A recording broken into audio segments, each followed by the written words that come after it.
এই ফাঁকি দেওয়া যাবে না। আমার খুবই পছন্দ। একটা করে দুটো একটা করে ফুচকা খেয়ে কোনো রেস্টুরেন্টে নিয়ে যেতে হবে, বলেছি যে রাইস খাও ওখানে সাথে।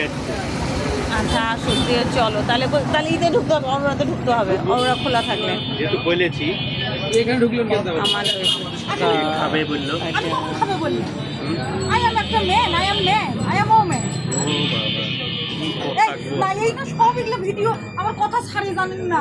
সেদিন আমি ভিডিওতে দেখছি আমার এই খেসে খেসে কথা ছেড়ে যায়। জান এখান থেকে আমি কিন্তু বাজে খবর। আচ্ছা দোষ কি আমার? আমি কিন্তু বলিনি, ও জানে যে আমি ভিডিও করছি তাই না? তাহলে স্টপ করে দিবেন। না না আছে 10 ফিট। দেখি হ্যাঁ আমি তো শুরু হয়েই যাব। অ্যাভেলেবল খাওয়ার জায়গা রাখো, বেকার কিছু। তাহলে কি নষ্ট করে খেতে হবে? না না কেন আমি তা করবো? আমার দই আমার খুব পছন্দ।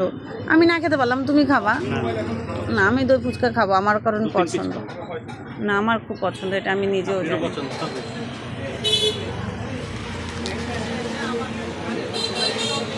নাম খাই না একটা কেন এক কেজি একটা 1 লাখ টাকা কিনে দিলেও খাবো না। 1 লাখ টাকা দিলেও বলে খাবে না। শুনতে পাইনি বেচারি, যার জন্য নিলেন তারা আসিবেন না। তুমিও খাও না? একটা খাও, এই নাও একটা নাও। আমার খুব ভালো লাগে।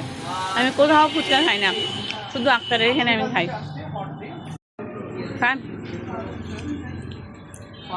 ঠিক হয়েছে তাহলে সব কিছু। মজা লাগছে না?